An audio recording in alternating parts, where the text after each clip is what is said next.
ஒன்று ராஜாக்கள் 1ஆம் அதிகாரம் 5வது வசனம். கிபியோனிலே கர்த்தர் சாலமோனுக்கு ராத்திரியில் சொப்பனத்திலே தரிசனமாகி, நீ விரும்பினதை என்னிடத்தில் கேள் என்று தேவன் சொன்னார். அதற்கு சாலமோன், என் தகப்பனாகிய தாவீது என்னும் உமது அடியானுமை பற்றி உண்மையும் நீதியும் மன நேர்மையுமாய் உமக்கு முன்பாக நடந்தபடியே தேவரீர் அவனுக்கு பெரிய கிருபை செய்து அந்த பெரிய கிருபை அவருக்கு காத்து இந்நாளிலே இருக்கிறபடியே அவருடைய சிங்காசனத்தை வீற்றிருக்கிற ஒரு குமாரனை அவருக்கு தந்தீர். இப்போதும் என் தேவனாகிய கர்த்தாவே, தேவரீர் உமது அடியேனை என் தகப்பனாகிய தாவீதின் ஸ்தானத்திலே ராஜாவாக்கினீரே. நானோவென்றால் போக்குவரவு அறியாத சிறு பிள்ளையாயிருக்கிறேன்.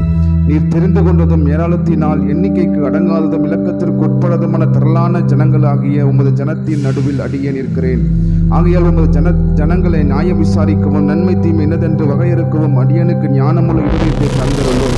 ஏராளமாயிருக்கிற இந்த உமது ஜனங்களை நியாயம் விசாரிக்க யாராலே ஆகும் என்றான். சாலமோன் இந்த காரியத்தை கேட்டது ஆண்டுடைய பார்வைக்கு உகந்த விண்ணப்பமாக இருந்தது. ஆகையினால் தேவன் அவனை நோக்கி, நீர் உனக்கு நீடித்த நாட்களை கேளாமலும் ஐஸ்வர்யத்தை கேளாமலும் உன் சத்துருக்களின் பிராணனை கேளாமலும் நீ இந்த காரியத்தையே கேட்டு நியாயம் விசாரிக்கிறதுக்கு ஏற்ற ஞானத்தை உனக்கு வேண்டிக் கொண்டபடியினால் உன் வார்த்தைகளின்படி செய்தேன். ஞானமும் உணர்வுள்ள இருதயத்தை உனக்கு தந்தேன். இதிலே உனக்கு சரியானவன் உனக்கு முன் இருந்ததும் இல்லை, உனக்கு சரியானவன் உனக்கு பின் எழும்புவதும் இல்லை. இதுவுமன்றி நீ கேளாத ஐஸ்வர்யத்தையும் மகிமையும் உனக்கு தந்தேன். உன் நாட்களில் இருக்கிற ராஜாக்களில் ஒருவனும் உனக்கு சரியானவன் இருப்பது இல்லை. சாலமோன் 20 வயசுல ராஜாவாக மாறுகிறார்.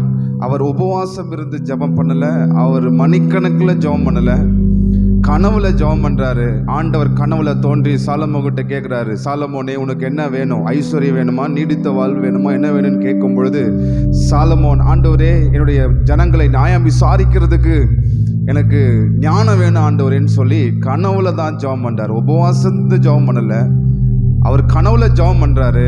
ஆண்டவர் சாலமோனுடைய ஜெபத்தை அவர் கேட்டு சாலமோனுக்கு கேட்ட ஞானத்தை மாத்திரம் கொடுக்கல, கேளாத ஐஸ்வர்யத்தையும் கேளாத மகிமையை நான் உனக்கு கொடுக்கிறேன்னு சாலமோனுக்கு ஆண்டவர் அள்ளி கொடுத்தாரு. அதிசயமா சாலமோனை அந்த தேசத்தில் வழிநடத்தினார். ஒரு பெரிய ராஜாவாக சாலமோன் கிருபையினாலே அரசாண்டார்.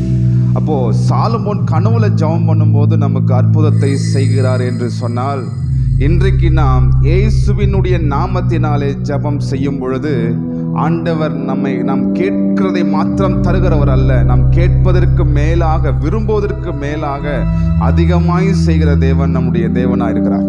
என் நாமத்தினால் நீங்கள் எதை கேட்டாலும் பிதா மகிமைப்படும்படியாக அதை நான் கொடுப்பேன் என்று சொன்னவர் நிச்சயமாக அவர் நமக்கு கேட்பதற்கு மேலாக நமக்கு அதிசயங்களை செய்வார். நம் கடன் பிரச்சனைகளை அவர் மாற்றுகிற தேவனா இருக்கார். கடன் பிரச்சனைகளை மாற்றுங்க சொல்லி கேட்கும் பொழுது அதை ஆண்டவர் மாற்றுவார். என் வியாதிகளை சுகமாக்குங்க சொல்லி கேட்கும் போது ஆண்டவர் நமக்கு சுகத்தை கொடுத்து பலனையும் அவர் கொடுக்க வல்லவராக இருக்கிறார். ஆண்டவரே எனக்கு ஏழ்மையை மாற்றுங்க சொல்லி நம்ம ஜெபம் பண்ணும்போது ஆண்டவர் நம்ம ஐஸ்வர்யவானாக்கி அநேகளுக்கு கொடுக்கும்படியாக நமக்கு கிருபை செய்வார். ஆகவே நாம் ஆராதிக்கிற தேவன் நல்ல தேவனா இருக்கிறார். உலக தகப்பன்மார்களே நல்ல ஈவுகளை கொடுக்க அறிந்திருக்கும் பொழுது உங்களுடைய பிள்ளைகள் அப்பத்தை கேட்டால் கல்லை கொடுப்பீர்களா, மீனை கேட்டால் பாம்பை கொடுப்பீர்களா?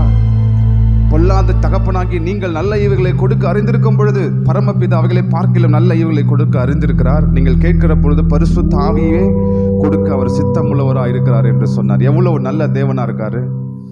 அவர்கிட்ட பெற்றுக்கொள்வது கடினமான காரியம் அல்ல, தேவனிடத்துல பெற்றுக்கொள்வது ரொம்ப எளிதான காரியமா இருக்குது. ஆனா என்ன வழினா, இயேசுவினுடைய நாமந்தான் பிதாவினிடத்திலிருந்து பெற்றுக்கொள்கிற ஒரு சிறந்த வழியாகவும் எளிமையான வழியுமாக இருக்கிறது. நாம் கடினமாக ஜெபம் பண்ண தேவையில்லை, உபவாசம் இருந்து ஜெபம் பண்ண தேவையில்லை, உப்பு போட்டு முட்டி போட்டு அதில் தேவனிடத்தில் கேட்டு தான் எனக்கு தேவன் பதிலை கொடுப்பார், அப்படி அல்ல. இயேசுவின் நாமத்தினால நீங்கள் கேட்டீங்கன்னா ஒரு வார்த்தை சொல்லும், 100க்கு அதிபதி சொல்கிறான், ஒரு வார்த்தை சொல்லும் ஆண்டவர் என் வேலைக்கார சுகமாவன்னு சொன்னார்.